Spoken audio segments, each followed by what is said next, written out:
Bonjour à tous. Cette fois-ci, aujourd'hui, nous allons parler du ftour. Évidemment, c'est un moment particulièrement important pendant le ramadan. Il est important d'y jeter un œil de façon scrupuleuse. Alors, le ftour, c'est le moment que vous attendez tous. Forcément, c'est le moment où vous retrouvez vos amis, votre famille, mais c'est aussi bien évidemment le moment où vous allez vous réhydrater et réalimenter ce corps qui commence à souffrir un petit peu en fin de journée. Quelques règles pour le suivre et pour vous sentir en forme pendant toute cette période de Ramadan. La rupture du jeûne, vous le voyez à l'écran. Un petit conseil, voilà comment elle doit être constituée afin de vous réhydrater, afin de mettre fin à cette hypoglycémie qui vous fait un petit peu souffrir et surtout de ne pas vous couper l'appétit pour le dîner qui va arriver juste après. Alors, premier élément, évidemment, une date, ensuite une figue sèche, un cerneau de noix. Ensuite, bien évidemment, vous pouvez prendre un œuf bouilli, un œuf dur, et enfin un verre de lait ou un verre de jus de fruits, à condition bien sûr qu'il soit sans sucre ajouté et qu'il ne fasse pas plus de 120 à 150 millilitres. Sinon, ce serait comme si vous consommez 1 à 2 fruits en même temps. Voilà donc pour le ftour. Passons maintenant au dîner. C'est un moment important. Le chat, vous l'attendez, c'est le moment de vous retrouver à table avec votre famille. Quelques consignes. Vous connaissez les règles de principe pour l'alimentation. Elles sont au nombre de 5. Ces 5 éléments, vous les retrouverez sur votre plateau repas. Ce sont ceux que vous retrouvez sur votre écran.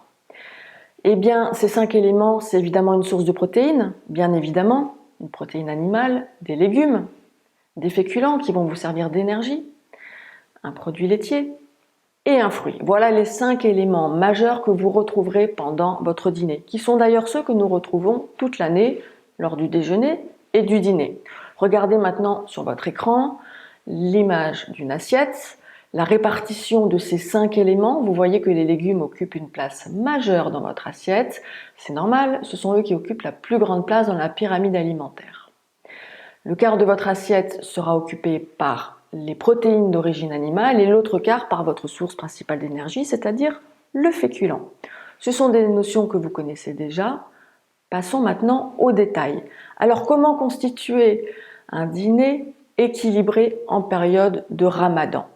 Eh bien, penchons-nous d'abord sur les fibres, bien évidemment. Ces fibres sont importantes, surtout dans cette période.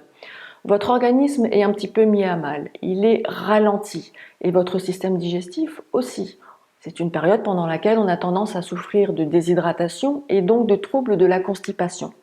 Il va donc être important de lutter contre ce petit symptôme. Il est donc primordial d'avoir un apport suffisant en fibres et donc en végétaux, en légumes, en fruits, mais aussi en céréales complètes et en légumineuses, source importante de fibres. Ensuite, privilégiez les sources de protéines maigres comme le poisson ou les volailles, la dinde, le poulet. Et puis, variez les modes de cuisson, privilégiez les modes de cuisson type friture à éviter, évidemment. On privilégie plutôt les brochettes grillées. Ou bien encore, pourquoi pas, les tagines qui ne contiennent pas trop de matière grasse.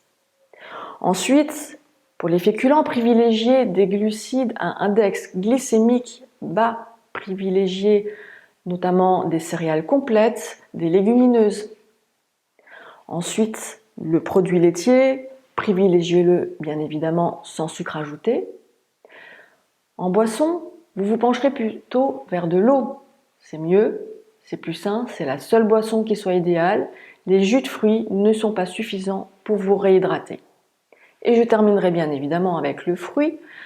Le Maroc est un pays où on trouve énormément de fruits. Ils sont particulièrement goûteux. On a tendance à en manger en grande quantité. N'oubliez pas que le fruit est avant tout un apport important en glucides, en sucre. Alors certes, c'est du sucre naturel, mais ça reste quand même du sucre. On ne peut donc pas en manger en quantité illimitée. En temps normal, sur 24 heures, on considère qu'on ne doit pas dépasser 2 à 3 fruits par jour. Et bien pendant la période de Ramadan, c'est exactement pareil. Pas plus de 2 à 3 fruits pendant le moment de la rupture du jeûne. Évidemment, cette quantité de fruits doit prendre en compte les jus de fruits que vous consommerez, notamment celui que vous consommez au moment du ftour, de la rupture du jeûne. Je vous souhaite une excellente journée. Prenez soin de vous.